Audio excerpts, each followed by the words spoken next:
Everyone, welcome back to another Photoshop tutorial. In this tutorial uh, we will learn मतलब हम देखेंगे text tool को। तो start करते हैं। न्यू पेज बना रहा हूँ मैं एंड इसका नॉर्मल वही रख लेते हैं। तो इंचज़ में बना रहा हूँ, ठीक है। 5x4 या 4x5। अच्छा, नॉर्मल 100 रेजोल्यूशन मैंने इसकी रखी है देना। ओके, तो ये मैंने एक पेज बना लिया, ठीक है। तो अब हमें टेक्स्ट टूल को जो ये है हमारे पास टेक्स्ट टूल फोटोशॉप में, हमको इसको अगर आपने सेलेक्ट करना था एक तो माउस से भी सिलेक्ट कर सकते हैं, और इसके अलावा आप जो है कीबोर्ड का जो आप सिर्फ टी प्रेस करेंगे, टी की, तो आपका जो टेक्स्ट टूल जो है फोटोशॉप के अंदर सेलेक्ट हो जाएगा, ठीक है। जैसे आपको यहाँ दिख रहा होगा। अच्छा, टेक्स्ट टूल में अगर आप देखें तो वो 4 तरीके के टूल हैं। सबसे पहला जो हॉरिजॉन्टल टाइप टूल, मतलब कि नॉर्मल टूल है जो कि हॉरिजॉन्टल टाइप करता है, जैसे कि नॉर्मल टाइपिंग होती है वैसे ये टाइप करता है। तो उसको यूज़ करने का तरीका होता है, आपने टाइप टेक्स्ट टूल या टाइप टूल का आप लिया आपने और जस्ट क्लिक करा अपने पेज के ऊपर, तो आपकी जो टाइपिंग एडिटर खुल जाएगा। टाइपिंग एडिटर कह लें या एडिटर मोड कह लें, इसको एडिट मोड कह लें या टाइप मोड कह लें, तो ये आपका जो है वो खुल जाएगा, ऑन हो जाएगा। और आप यहाँ पे आप जो भी कीबोर्ड पे बटन दबाएंगे वो एज अ टाइपिंग आएगा और अब आपके शो होगा, ठीक है। अच्छा, अभी शो यूँ नहीं हो रहा क्योंकि अगर आप देखें यहाँ कलर आ रहा है हमारे पास, ऊपर प्रॉपर्टी आ रही है टेक्स्ट टूल की यहाँ पे, जैसे कि हमने देखा था मर्की टूल की आ रही थी। इसी तरीके से यहाँ पे टेक्स्ट टूल की भी ऊपर कुछ प्रॉपर्टीज़ हैं, जैसे कि है सबसे पहली प्रॉपर्टीज़ है इसका स्टाइल, फिर उसका जो इसका फाउंड है, फिर उसका स्टाइल है, फिर उसका फाउंड साइज़ है, फिर अलाइनमेंट है, और फिर कलर और एक्सेट्रा बहुत सारी इसमें चीज़ें हैं। तो अभी हम यहाँ तो सबसे पहले इसका मैं कलर की प्रॉपर्टी देखते हैं। हम नॉर्मल जैसे हम कलर चेंज करते हैं, जस्ट मैंने कलर लिया तो हमारा कलर पिकर खुल गया यहाँ पे। और आप नॉर्मल जोन सा भी कलर लेना चाहें, सबसे पहले यहाँ से आप कलर लेते हैं, फिर यहाँ से वो अपना कलर बनाते हैं जो कि आपको यहाँ शो हो रहा होता है। मैं भी ब्लैक करा और ओके, ठीक है। तो मैं यहाँ पे, ठीक है, तो ये अभी इस तरीके से इसलिए लिखा है क्योंकि इसकी अलाइनमेंट सेंटर हुई है। अगर मैं इसकी अलाइनमेंट राइट कर दूँ तो ये फिर सही लिखेगा, ठीक है, इस तरीके से। तो नॉर्मल अभी टाइपिंग चल रही है।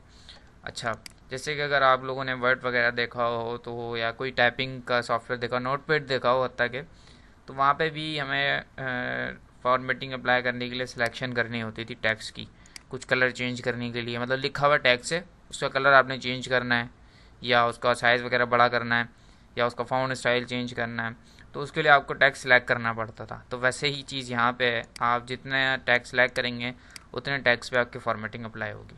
तो मैंने अभी इस टैक्स को पूरा सेलेक्ट कर लिया है और मैं अब इसकी जो है साइज़ बड़ा कर रहा हूँ। आप यहाँ से साइज़ नॉर्मल टेक्स्ट टूल के ज़रिए 6, कम से कम 6 कर सकते हैं और ज़्यादा से ज़्यादा 72, ठीक है। अच्छा, ये 72 अभी छोटा सा पेज है इसलिए बहुत ज़्यादा बड़ा लग रहा है, वरना अगर आप बड़ी बड़ी काम स्क्रीन्स वगैरह जो डिज़ाइन होती है इसके ऊपर, उसमें बहुत छोटा साइज है 72। तो फिर वो हम आगे देखेंगे, अभी बस हम टेक्स्ट टूल देख रहे हैं तो इसलिए टेक्स्ट टूल तक ही हम रहते हैं। तो यहाँ से आप साइज़ वगैरह इसका बड़ा छोटा कर सकते हैं, ठीक है। मैंने एक रेंज बता दी कि 6 से लेके 72 तक आप छोटा बड़ा जो है वो कर सकते हैं। अच्छा, उसके बाद कर लेते हैं अलाइनमेंट, जो कि टेक्स्ट की अलाइनमेंट होती हैं left right and centre, normal सी चीज़ें हैं, ठीक है ये। अच्छा, उसके बाद आ जाते हैं यहाँ पे स्टाइल, फाउंड स्टाइल कह लें या फाउंड कह लें। तो वो आपका किस तरीके का होगा, वो आपके पास यहाँ पे जो है आ रहा होता है, बहुत सारे फाउंड्स आपके पास यहाँ आ रहे होते हैं। जोन सा भी आज चाहें यहाँ से यूज़ कर सकते हैं अपनी मर्ज़ी का, ठीक है। तो ये जो फाउंड है ये तो मैंने शायद नेट से डाउनलोड किया था तो इस वजह से आ रहा है, नॉर्मली आपको नहीं मिलता, ठीक है। ये फाउंड हो गया हमारा, इसमें बहुत सारे फाउंड्स हैं। अच्छा, इसमें अब आप ये जो आपके पास आ रहा है रेगुलर वगैरह, बोल्ड वगैरह, ये हर फाउंड में अवेलेबल नहीं होता, ठीक है। आपको पता होगा, ये बिल्कुल बेसिक चीज़ें हैं, इसमें कोई मतलब, ये देखें हम जैसे मैंने ये एजेंसी FB करा है तो इसमें आपके पास ये अवेलेबल है जो कि सिर्फ बोल्ड है, और कुछ में इटैलिक भी होता है। जैसे कि अगर एरियल लूँ तो एरियल में देखें बोल्ड भी, इटैलिक बोल्ड भी, और बहुत सारे फंक्शन इसके अंदर आपके पास मौजूद हैं, ठीक है। ये तो था नॉर्मल टेक्स्ट टूल। अब बात कर लेते हैं वर्टिकल टाइप टूल, ठीक है। अच्छा, एक चीज़ और उसमें रह गई है, आप टाइपिंग जब कर रहे होते हैं, ये आप टाइपिंग मोड में है, अभी आप कोई भी बटन पे दबा रहे होते हैं तो आप टाइपिंग मतलब एज अ टाइपिंग उसको कंसीडर किया जाता है यहाँ पे। तो आप टाइपिंग अभी कर रहे हैं, अब आपने बाहर आना है इस टाइपिंग मोड से, आपने जो काम करना था वो आपका हो गया और आपने अब इससे बाहर आना है। तो इंटर आप प्रेस करते हैं तो वो न्यू लाइन पे, क्योंकि आप टाइपिंग मोड में होता ही है ये कि आप इंटर करें तो न्यू लाइन में आ जाएंगे, वर्ड वगैरह में, नोट पैड में या वर्ड पैड पे कहीं भी जब जाएँ तो ऐसे ही होता है। तो यहाँ भी यही है। अब इस टाइपिंग मोड से एग्जिट करने का क्या तरीका है, अब आप बोलेंगे या तो कोई बोले भाई एक्सेट जो बटन है आप वो प्रेस कर दें, तो उससे क्या होगा, आपने जो टाइप किया हुआ है सब ज़ाया हो जाएगा कुछ इस तरीके से, ठीक है। लेकिन अब आप टाइपिंग मोड में हैं, कॉन्टैक्ट, तो यहाँ पे दो तरीके हैं इससे बाहर आने के, ठीक है। पहला तरीका ये, आप इसमें यहाँ से टूल में से कोई सा भी टूल सेलेक्ट कर लें जस्ट, तो आप उससे टाइपिंग मोड से बाहर आ जाएंगे, ठीक है। और दूसरा तरीका ये, अगर आप टाइपिंग मोड में हैं तो आपके पास कीबोर्ड, अगर आप कीबोर्ड यूज़ कर रहे हैं, लैपटॉप यूज़ नहीं कर रहे हैं, तो बाजू का वैसे लैपटॉप में भी होता है, लैपटॉप यूज़ कर रहे हैं तो आपके पास कीबोर्ड यूज़ कर रहे हैं तो आपके पास दो इंटर होते हैं, एक तो आपके अल्फ़ाबेट्स के साथ होता है और एक दूसरा नंबर के साथ। आप ये नंबर वाला जब दबा रहे हैं, अल्फ़ाबेट वाला दबा रहे हैं तो आप न्यू लाइन में आ रहे हैं, ठीक है यहाँ पे। लेकिन जब आप नंबर के साथ जो इंटर है वो प्रेस करेंगे तो आप एग्जिट हो जाएंगे, आपका जो मतलब काम वही डन हो गया, ठीक है। दो तरीके हैं, एक तो आप टूल यूज़ ले लें कोई सा भी, या फिर आप नंबर वाला कीबोर्ड यूज़ करें, इंटर यूज़ करें, सॉरी। अच्छा, इसके बाद बात करते हैं वर्टिकल टाइप टूल की। वर्टिकल टाइप टूल क्या होता है, वो भी टाइप इसी तरीके से टेक्स्ट लिखता है, लेकिन वो वर्टिकल लिखता है, एक पहला लेटर, उसके नीचे दूसरा लेटर, तीसरे नीचे लेटर। मैंने वर्टिकल टूल सेलेक्ट करा एंड देन अब मैं यहाँ पे लिखता हूँ कुछ इस तरीके से, ठीक है। ये वर्टिकल टाइप टूल होता है, इसकी भी अलाइनमेंट्स हैं, ठीक है। इसके भी वही सारे मामलात हैं जो कि हमने इस वाले हॉरिजॉन्टल टाइप टूल के देखे थे, इससे भी उसी तरीके से बाहर आते हैं और इससे ही वही सारे मामलात होते हैं। अब बात कर लेते हैं हॉरिजॉन्टल टाइप मास्क टूल।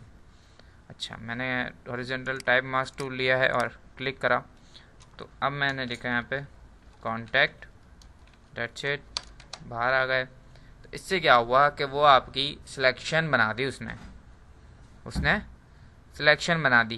अब आप इससे कोई अगर काम करवाना चाहें तो वो भी आप काम करवा सकते हैं, वो हम आगे देखेंगे इससे हम क्या काम करवा सकते हैं, ठीक है। इसी तरीके से हमारे पास वर्टिकल है, वर्टिकल भी यही चीज़ करेगा। तो इसको हम ट्राई कर लेते हैं एक ना, ताकि और ज़्यादा क्लियर हो जाए कि इससे हम, वैसे अगर मैं यहाँ पे लिखूँ, एक मिनट दोबारा से मैं कर रहा हूँ, कॉन्टैक्ट एंड देन एंटर, तो सिलेक्शन उसने बना के दे दी। अब आप कलर अप्लाई कर दें, ठीक है। कलर कैसे अप्लाई करते हैं, फोरग्राउंड आपने कलर लिया और आल्टर बैक स्पेस का, सॉरी आपको यहाँ न्यू लेयर लेनी पड़ेगी क्योंकि सिर्फ सिलेक्शन है, तो यहाँ लेयर तो है ही नहीं कोई, क्योंकि दोनों लेयर जो टेक्स्ट टूल की है यहाँ पे आपने न्यू लेयर लेनी पड़ेगी और alter back space. Control D से सिलेक्शन हटा देंगे और ये आपके पास आपका टेक्स्ट नॉर्मल जैसे ऊपर वाला है वैसे आ जाएगा, ठीक है। अच्छा, इससे आप एक और चीज़ भी कर सकते हैं, वो क्या, जैसे कि अगर ये वाला आप देखें चीज़, मैं इन सबको डिलीट कर रहा हूँ अभी, और मैंने एक शेप ड्रॉ करा है, सॉरी सिलेक्शन बनाई है, पूरे पेज पे न्यू लेयर ली और इसका कलर मैंने कर दिया यहाँ से ग्रीन, ठीक है। ग्रीन करने के बाद मैंने ग्रीन कलर इस लेयर पे अप्लाई कर दिया। अच्छा, थोड़ा सा और डार्क कर देता हूँ मैं इसे थोड़ी, ठीक है। ये मैंने अप्लाई कर दिया कलर इसके ऊपर, जो कि एक न्यू लेयर लेके मैंने कलर अप्लाई करा, बैकग्राउंड पे नहीं करा। इस लेयर पे रहते हुए मैंने क्या करा, हॉरिजॉन्टल टाइप टूल लिया है, टाइप लिखा और यहाँ लिखा मैंने पाकिस्तान, और इसका थोड़ा सा मैं फ़ॉन्ट चेंज कर रहा हूँ यहाँ से। अच्छा, ये मैं कैसे कर रहा हूँ, मैंने सिलेक्शन की है पूरे टेक्स्ट को और यहाँ जस्ट क्लिक करा है स्टाइल पे, और सिर्फ मैं कीबोर्ड के जो है अप एंड डाउन एरो की ये यूज़ कर रहा हूँ और उससे मेरा फ़ॉन्ट चेंज हो रहा है, ठीक है। अब मैंने हॉरिजॉन्टल टेक्स्ट टूल लिया है, मार्क्स टूल लिया है और इसको हम ये ले लेते हैं एंड देन एंटर कर दिया, तो एक सिलेक्शन उसने बना दी, ठीक है। अब उसने सिलेक्शन बना दी तो मैं क्या करूँगा, मैंने अभी जो कर रहा हूँ, मैंने सिर्फ डिलीट का बटन दबाया, डिलीट का बटन दबाया तो उसने क्या करा, आप देखें सिलेक्शन बनी थी, तो उस सिलेक्शन से लेयर वन, क्योंकि मैं लेयर वन पे था, मैंने डिलीट का बटन दबाया तो उस सिलेक्शन में जितना एरिया आया उसने डिलीट कर दिया। और मैं लेयर वन में था तो इसलिए लेयर वन में से उसने डिलीट करा। अब मैं सिलेक्शन हटाऊँ तो आप ये चेक कर सकते हैं कि इफेक्ट जो है एक अच्छा था। आप इसको इस तरीके से भी यूज़ कर सकते हैं, ठीक है। और अगर आप टाइप टूल की और बात करी जाए तो और इसमें और भी मामलात हैं, हम उसको वक्तन व वक्तन देखते रहेंगे। अभी जो हमने सारे मामला देखे, जो हमने पढ़ा, अगर उससे रिलेटेड कोई क्वेश्चन हो तो आप कमेंट्स में मुझसे पूछ सकते हैं। Thank you for watching.